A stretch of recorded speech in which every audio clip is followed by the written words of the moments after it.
Assalamualaikum warahmatullahi wabarakatuh. Baiklah, saya Lena Arbanisa NIM 2521136 dari kelas 5 di PTIK. Video ini saya buat untuk menulis salah satu tugas terstruktur dari mata kuliah e-business. E-business yang mana artinya adalah electronic business. E-business ini 95%-nya adalah bisnisnya dan 5%-nya lagi adalah elektroniknya. E-business ini sama pada umumnya sama dengan bisnis lainnya, hanya saja semua aktivitasnya dilakukan dengan memanfaatkan internet. Di era zaman sekarang ini, internet mampu mengubah semua aspek dalam kehidupan kita sehari-hari. Internet mampu mengubah cara kita berpikir, berperilaku, hingga cara kita berbisnis. Contohnya adalah penyediaan platform e-commerce yang mewadahi jual beli antar konsumen. Dalam e-business ini ada dua modal yang harus ada atau penting. Yang pertama adalah modal menghasilkan produk, dan yang kedua adalah modal operasional. Di dalam bisnis ini ada di antara dua modal ini ada modal yang harus kita tekankan, yaitu modal operasional. Karena dalam operasional itu pasti banyak terjadi kegiatan operasi yang tentunya membutuhkan biaya, tenaga, dan waktu. Sederhananya, e-business ini atau electronic business ini dapat diartikan sebagai segala kegiatan bisnis di internet. Jadi tidak hanya membicarakan tentang jual beli dan pelayanan jasa atau pengiriman jasa, tapi juga pelayanan pelanggan dan kerjasama antar rekan bisnis yang dengan perangkat yang terhubung dengan internet. E-business biasanya memiliki kantor pusat atau kantor perwakilan untuk memanage semua kegiatan bisnis yang sedang dikembangkan. Ada beberapa model dari e-business seperti e-shop, e-commerce, telecommunication, customer virtual community, customer relationship, dan lain-lainnya. Bicara tentang e-commerce ini merupakan bagian dari bisnis sendiri. E-business melibatkan proses bisnis yang mencakup semua rantai nilai seperti pemesanan elektronik, pemasasan order elektronik, penanganan pelayanan pelanggan, dan kerjasama dengan mitra bisnis. Ada dua dampak yang ditimbulkan jika sebuah perusahaan menerapkan bisnis ini, yaitu dampak positif dan dampak negatif. Termasuknya dampak positif yang dapat dirasakan oleh perusahaan jika menerapkannya. Yang pertama adalah itu mengurangi biaya operasional. Terus yang kedua meningkatkan loyalitas pelanggan. Terus yang ketiga meningkatkan hubungan antar supplier. Yang keempat mempersingkat waktu produksi. Terus yang kelima yaitu meningkatkan valuation dari perusahaan tersebut. Sedangkan faktor negatifnya adalah yang pertama, potensi kecurangan yang ditimbulkan dapat mengakibatkan kerugian finansial secara langsung. Yang kedua, potensi pencurian informasi yang berharga. Terus yang ketiga, hilangnya kepercayaan konsumen.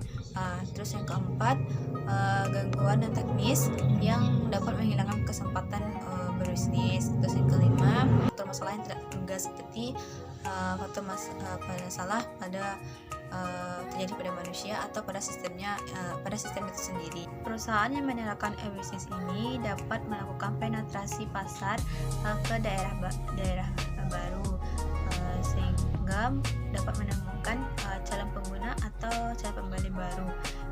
Ini termasuk juga kejangkauan luar negeri, sehingga memperluas pangsa pasar. Dan dapat juga meningkatkan keuntungan yang lebih besar lagi.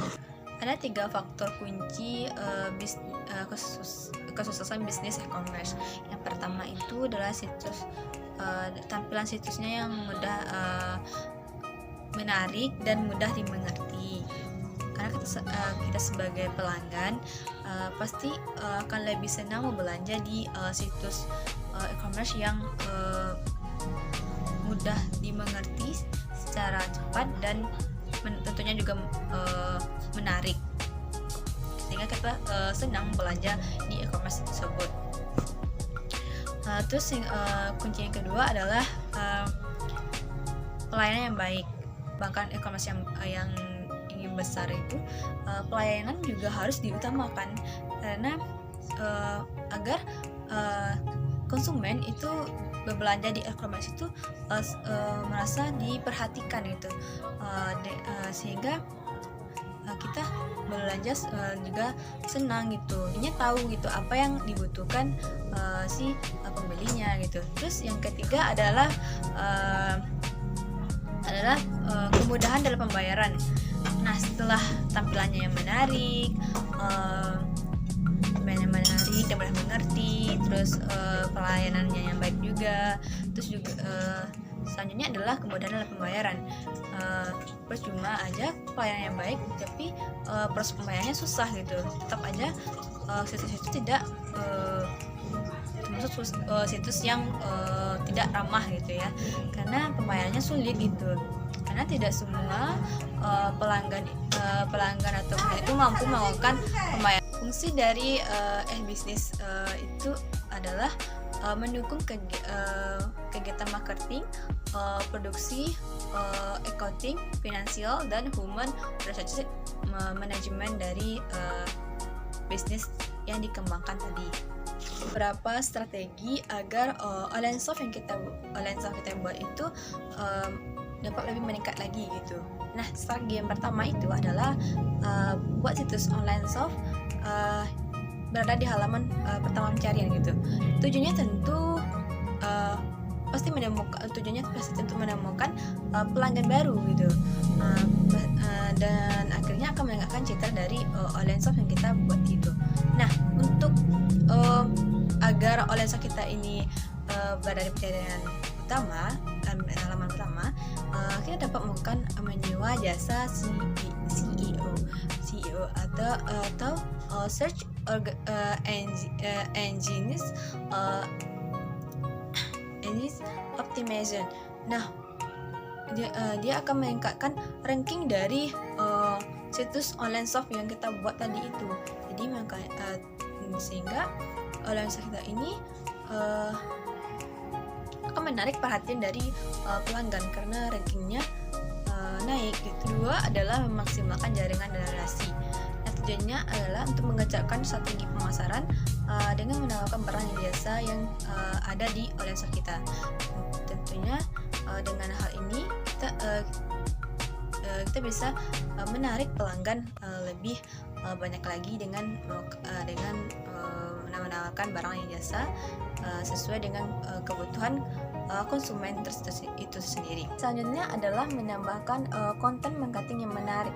Tentunya dengan kita membuat konten yang menarik, tentunya pasti kita tujuannya untuk menarik pelanggan baru gitu agar berbelanja di online shop kita gitu. Selanjutnya adalah memanfaatkan penggunaan digital marketing. Maksudnya di sini itu adalah kita harus konsisten dari awal membangun bisnis sampai menjadi besar gitu. Karena bisnis itu tidak bisa langsung besar, harus mulai dari nol gitu. Nah, dengan melakukan berbagai strategi pemasaran, kita dapat konsisten untuk menuju bisnis yang lebih besar lagi. Nah, strategi selanjutnya adalah pahami tren dan platform yang lagi tren gitu. Nah, tidak dapat dipungkiri gitu, dengan mengikuti tren-tren yang selalu berubah-ubah dan terus berkembang di zaman yang sekarang ini, dapat meningkatkan penjualan karena pelanggan karena konsumen itu suka hal-hal yang baru atau update gitu. Nah, itu kan pasti meningkatkan mengikuti tren-tren platform yang lagi tren, pelanggan tertarik mengunjungi toko kita dan dia belanja dan pastinya meningkatkan omset dari bisnis kita tersebut gitu. Terus yang selanjutnya adalah memiliki target gitu. Nah, agar bisnis kita ini bisa bertahan gitu, tentukan target gitu. Misalnya dalam bulan ini kita menjual mukena gitu. Nah, setelah habis 1 bulan ini, kita bulan selanjutnya kita menjual baju muslimah gitu. Jadi pelanggan itu tidak yang pelanggan mengunjung ke online store kita itu tidak merasa bosan dan sehingga dia merasa karena kita merasa tidak bosan karena kita selalu upgrade gitu barang-barang yang ada di toko kita gitu, sehingga mereka bebas memilih gitu dan merasa di online store itu merasa cukup gitu. Jadi mereka tidak perlu berkunjung ke online store lainnya karena di online store kita itu sudah ada gitu, dan juga mengikuti tren-tren dan terus mengikuti tren remodel gitu. Jadi tidak membuat mereka merasa bosan dan kaku gitu. Terus yang strategi selanjutnya adalah memanfaatkan medsos untuk memasang iklan. Zaman sekarang ini, di perkembangan teknologi sekarang ini, media sosial itu pasti semua orang memiliki gitu, mulai dari anak-anak sampai dewasa, tua, dan sampai lansia gitu. Tidak dapat dipungkiri gitu, karena sudah begitu berkembangnya teknologi gitu, apalagi media sosial gitu, seperti FB, TikTok gitu, Instagram gitu, WA. Nah, kita bisa memanfaatkan medsos tadi itu untuk mengiklankan barang dan jasa kita gitu, mengiklankan online shop kita gitu, agar mereka mengetahui gitu kita itu punya online shop gitu, dengan menyediakan berbagai barang dan jasa dan barang jasa yang dapat mereka butuhkan gitu. Jadi dengan hal seperti itu, maka pengunjung akan mencari tahu online shop kita dan dapat meningkatkan rating dari online shop kita, dan juga meningkatkan omset e-bisnis kita gitu. Contoh nyata dari e-bisnis ini dapat kita lihat adalah perusahaan Blue gitu, taksi yang berwarna biru itu. Nah, mereka dengan berkembang pesatnya ojek online di Indonesia, mereka mulai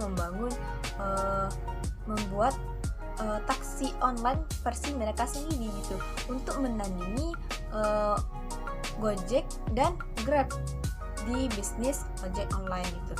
Dan itu salah satu contoh dari e-bisnis itu sendiri gitu. Dan masih banyak lagi contoh-contohnya yang dapat kita temui di dunia nyata. Materi yang kedua, business plan atau perencanaan bisnis. Sebuah bisnis yang berjalan dengan baik jika seorang pengusahanya merencanakannya dengan baik pula.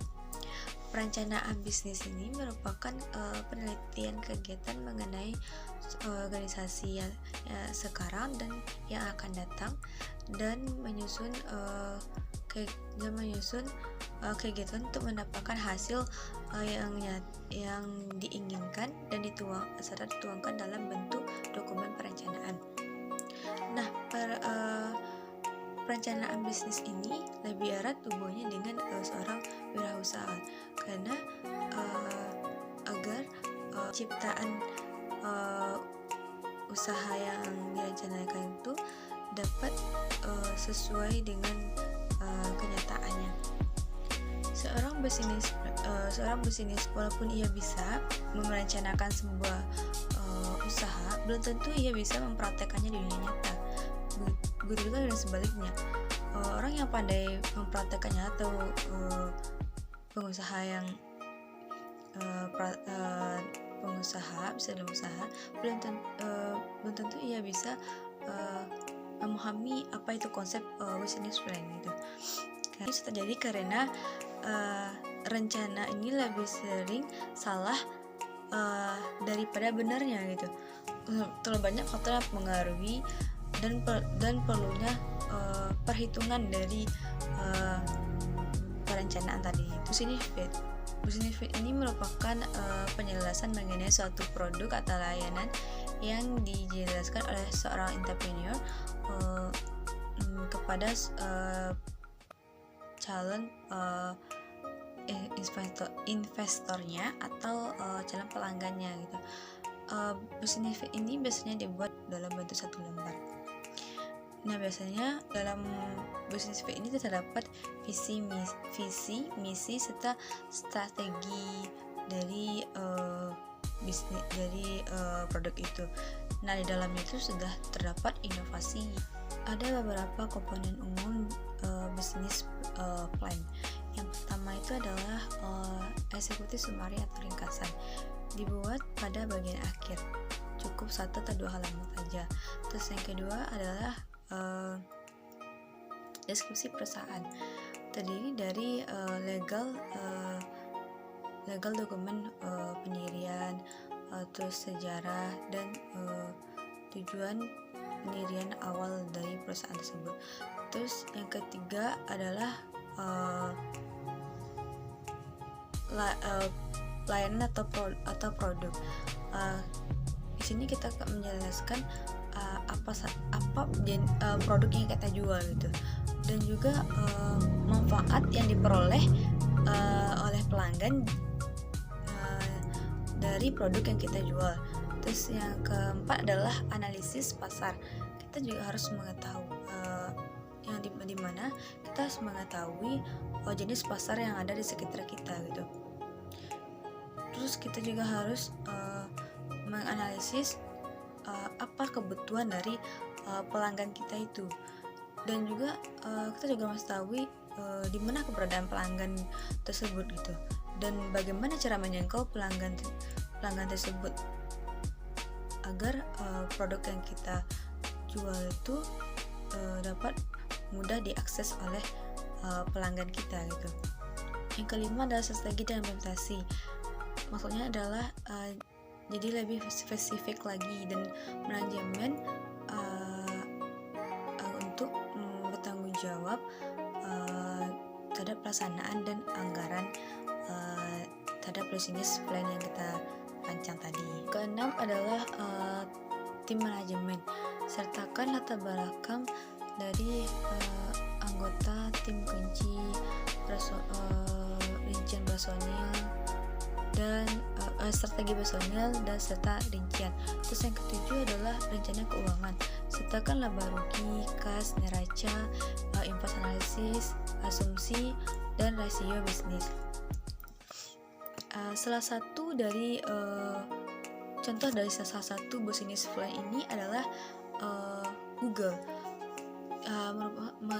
di mana perusahaan Google ini fokuskan diri untuk membangun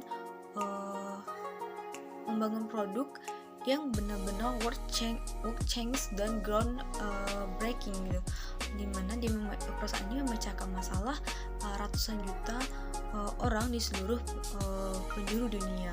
4 tahap evolusi bisnis. Yang pertama, tahap inform ini adalah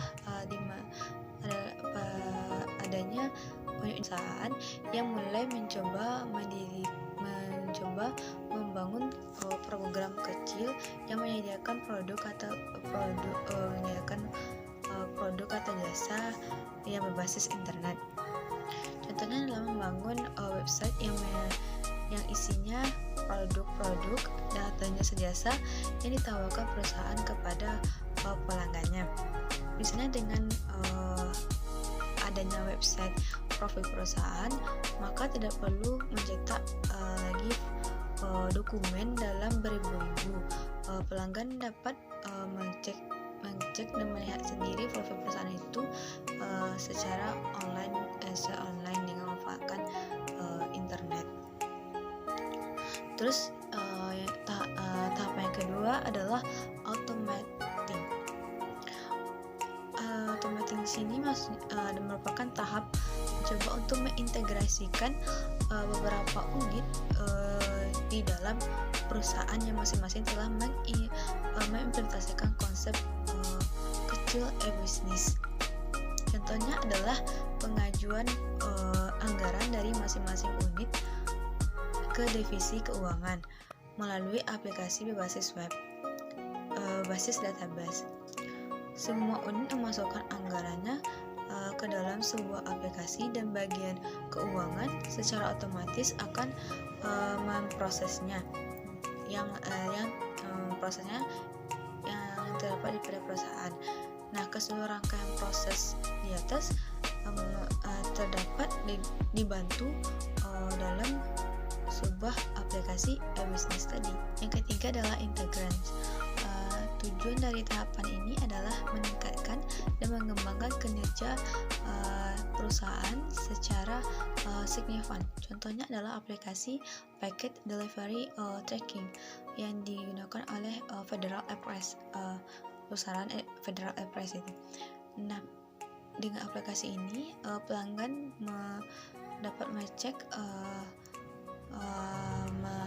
menggunakan komputer atau HP-nya, mengecek keberadaan paketnya di mana lokasinya gitu. Keuntungannya itu adalah meningkatkan keunggulan yang diperoleh oleh perusahaan dalam meningkatkan keunggulan kompetitif. Yang keempat adalah range find. Range find ini adalah bentuk implementasi ulang mekanisme dan model dari model bisnisnya, terutama berkaitan dengan cara mereka melihat peluang yang ada. Langkah awal dalam menjalankan e-business, yang pertama itu adalah melakukan brainstorming. Teknik brainstorming ini adalah teknik yang dimana menghasilkan sebuah gagasan dengan mencoba mengatasi segala hambatan dan kritikan. Kegiatan ini dapat mendorong munculnya banyak gagasan-gagasan yang baik itu gagasan nyeleneh, liar dan berani gitu, dengan harapan dapat menghasilkan satu gagasan yang kreatif. Ada beberapa cara efektif untuk melakukan teknik brainstorming ini. Yang pertama adalah menentukan tujuan melakukannya brainstorming ini itu secara tepat, jelas, dan padat. Terus yang kedua adalah menentukan tempat yang nyaman untuk melakukan brainstorming ini gitu. Terus yang ketiga adalah merekam hasil brainstorming ini agar semua orang dapat melihatnya. Terus yang keempat, jika suasana mulai panas, lakukan pemanasan agar suasananya menjadi santai dan rileks. Kedua adalah melakukan survei online dan offline. Saat melakukan survei offline, sebaiknya tim mengajukan surat atau proposal sebelum melakukan survei agar tidak terjadi permasalahan yang tak diinginkan saat di lapangan. Terus saat melakukan survei online, tiap anggota perusahaan ditugaskan untuk mengunjungi website perusahaan yang sejenis dengan perusahaan yang akan didirikan dengan tujuan agar dapat mendapat gambaran tentang pesaing dan mitra dan lain-lainnya. Yang ketiga adalah menentukan logo, nama perusahaan dan filosofinya. Ada beberapa tips agar untuk pemberian nama perusahaan, yaitu adalah nama itu mudah diingat, mudah dieja, fleksibel, dan selalu berorientasi pada masa depan, dan sebaiknya menggunakan kata atau kalimat yang positif. Yang keempat adalah melakukan kerjasama dengan UKM atau pengusaha lainnya. Maksudnya adalah jika perusahaan kita belum mampu melakukan produksi karena terkenal oleh biaya operasional yang mahal, kita dapat bekerjasama dulu dengan UKM dan perusahaan lainnya agar perusahaan kita dapat berjalan sesuai dengan yang direncanakan. Yang kelima adalah mempersiapkan katalog produk. Maksudnya katalog produk ini merupakan menggambarkan deskripsi dari produk yang kita buat itu, agar konsumen dapat memahami dan melihat deskripsi dari produk yang kita jual tersebut tanpa harus dijelaskan. Yang kelima adalah mempersiapkan katalog produk. Katalog produk ini merupakan agar konsumen dapat menggambarkan deskripsi. Tujuannya adalah menggambarkan deskripsi dari produk yang kita buat itu tanpa harus dijelaskan oleh bantuan manusia gitu. Jadi dengan diberikan deskripsi pada label produk, konsumen dapat membacanya dan memahami produknya kita. Dalam mempersiapkan hosting dan domain perusahaan, lebih baik menggunakan web hosting yang berbayar dan provider yang dapat dipercaya, karena suatu saat nanti karena hal ini akan demi keberlangsungan perusahaan kita sendiri gitu. Karena nantinya akan berguna saat kita, sehingga dapat menampilkan produknya di halaman website atau di internet. Ada beberapa keahlian yang dibutuhkan jika ingin membuat bisnis hosting atau web hosting. Yang pertama adalah kita harus mempunyai kemampuan webmaster yang mampu dan didukung dengan modal yang cukup.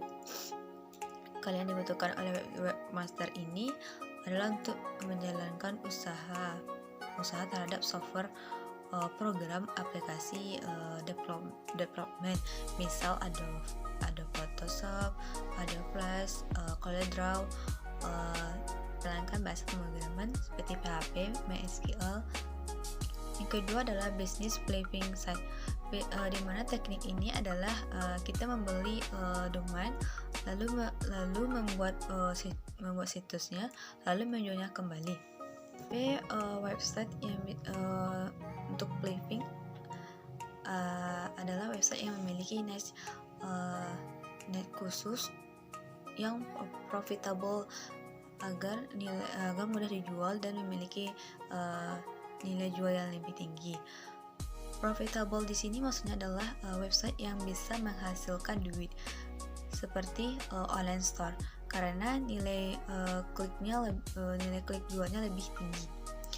Ada beberapa tipe website flipping. Yang pertama itu adalah niche website, yang kedua adalah artikel directory, yang kedua forum webs, terus yang keempat adalah membership by site, yang kelima information site, product site. Tiga adalah bisnis forex trading atau FX. Bisnis ini adalah bisnis yang merupakan pertukaran uang asing atau juga dikenal dengan valuta asing. Bisnis mata uang yang digunakan dalam bisnis adalah mata uang negara maju seperti dolar Amerika, yen Jepang, Swiss francs, pound sterling Inggris, Australian dollar, dan euro. Semua mata uang ini lazimnya dipertukarkan dan diperdagangkan secara berpasang-pasangan atau disebut pair. Keempat adalah bisnis pay to click. Mana bisnis ini adalah menempatkan iklan yang disediakan oleh admin untuk ditempatkan pada website atau blog kita, dimana per klik ada iklan itu kita akan dibayar, biasanya dibayar sekitar 0,01 US dollar sampai 0,05 US dollar. Ada beberapa hal yang harus diperhatikan dalam melakukan bisnis PPC, yaitu yang pertama adalah jangan berpikir mulu sebagai publisher. Kita biasa berpikir bisa mendapat gaji bulanan dalam jumlah besar. Hal ini membuat mereka cenderung mengambil jalan pintas dengan melakukan berbagai hal kecurangan untuk memperoleh keuntungan dengan melanggar aturan yang telah ditetapkan. Adalah jangan mengambil jalan pintas dengan mengklik iklan sendiri atau menyuruh teman, saudara atau orang terdekat kita, karena hal itu dapat dapat diketahui oleh adminnya gitu. Terus yang ketiga adalah kerahkan segala kemampuan. Seorang publisher harus bisa belajar tentang bagaimana cara menempatkan posting yang baik, tata posting yang baik, cara membuat halaman posting yang bagus dan menarik,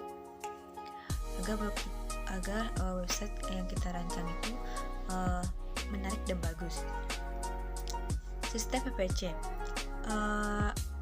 ada yang itu adalah Google AdWords, dimana bisa dikatakan sebagai sistem PPC yang paling besar, yang paling terkenal dan banyak juga orang menggunakannya.